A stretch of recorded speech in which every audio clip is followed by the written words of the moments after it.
ये आकाशवाणी जयपुर अजमेर है। अब आप ऋतिका गुप्ता से अजमेर जिले की चिट्ठी सुनिए। इसका आलेख तैयार किया है नीलिमा दादीच ने। अजमेर के महर्षि दयानंद सरस्वती विश्वविद्यालय का दीक्षांत समारोह पिछले दिनों आयोजित हुआ। राज्यपाल और कुलाधिपति कलराज मिश्र की अध्यक्षता में हुए इस समारोह में उप मुख्यमंत्री तथा उच्च शिक्षा मंत्री डॉ प्रेमचंद बैरवा, जल संसाधन मंत्री सुरेश रावत और विधानसभा अध्यक्ष वासुदेव देवनानी भी मौजूद रहे। इस दौरान विभिन्न संकाय के अभ्यर्थियों को उपाधियां प्रदान की गई। राज्यपाल ने विद्यार्थियों से महर्षि दयानंद सरस्वती के आदर्शों का अनुसरण करने का आह्वान किया।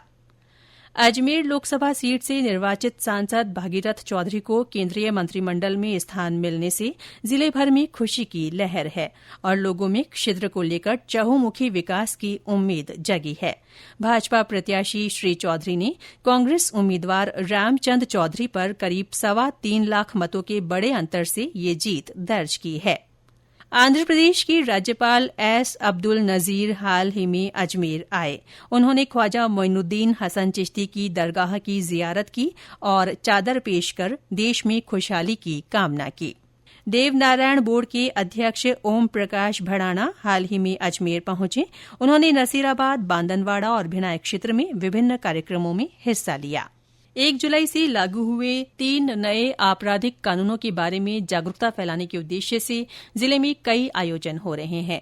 नए कानूनों भारतीय न्याय संहिता, भारतीय नागरिक सुरक्षा संहिता तथा भारतीय साक्ष्य अधिनियम से संविधान की मूल भावना को बल मिला है। प्रधानमंत्री नरेंद्र मोदी के आह्वान पर चलाए जा रहे एक पेड़ मां के नाम अभियान के तहत जिले भर में पौधरोपण किया जा रहा है। जिला प्रशासन, स्वयंसेवी संस्थाओं और सामाजिक संगठनों की ओर से भी हरित आवरण बढ़ाने के लगातार प्रयास किए जा रहे हैं। विश्व पर्यावरण दिवस के मौके पर जिले में कई कार्यक्रम हुए। नगर निगम की ओर से श्रमदान किया गया। विधानसभा अध्यक्ष वासुदेव देवनानी ने श्रमदान में हिस्सा लेते हुए कहा कि पर्यावरण संरक्षण हर नागरिक की जिम्मेदारी है। अजमेर नगर निगम की ओर से डोर टू डोर कचरा संग्रहण के लिए पिछले महीने नई शुरूआत की गई। इसके तहत वार्ड, कॉलोनियों और व्यावसायिक प्रतिष्ठानों में बार कोड लगाए जा रहे हैं। कचरा इकट्ठा करने वाले कर्मचारी ये बार कोड स्कैन करेंगे और इसकी सूचना सीधे कंट्रोल रूम में पहुंचेगी। इसके लिए निगम की ओर से पटेल मैदान में नियंत्रण कक्ष बनाया गया है।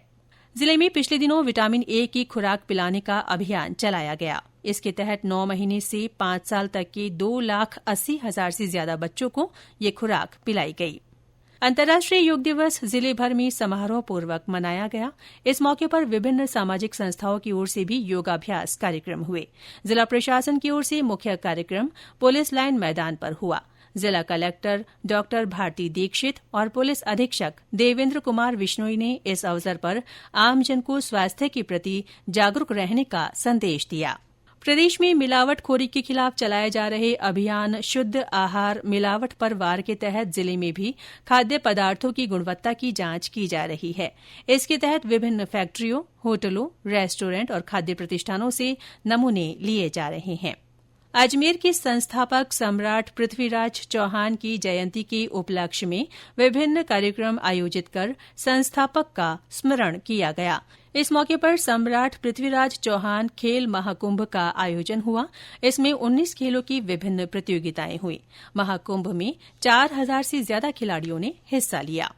विश्व रक्तदान दिवस के मौके पर कई स्थानों पर रक्तदान शिविर लगाए गए। विभिन्न स्वयंसेवी संस्थाओं की ओर से इस मौके पर जागरूकता रैली और नुक्कड़ नाटकों के माध्यम से रक्तदान के लिए लोगों को जागरूक किया गया। कृषि विभाग के अधिकारियों ने पिछले दिनों रामसर में कृषि आदान विक्रेताओं के यहां निरीक्षण किया। इस दौरान उन्होंने गड़बड़ी पाए जाने पर सनोद में आदान विक्रेताओं को पाबंद भी किया। जिले में पूर्व सैनिकों की समस्याओं के समाधान के लिए कई स्थानों पर शिविर लगाए जा रहे हैं। ये शिविर 30 जुलाई तक आयोजित किए जाएंगे। शिविरों का आयोजन मसूदा, जवाजा, ब्यावर, टौडगढ़ और केकड़ी में होगा। इसके साथ ही अजमेर जिले की चिट्ठी समाप्त हुई।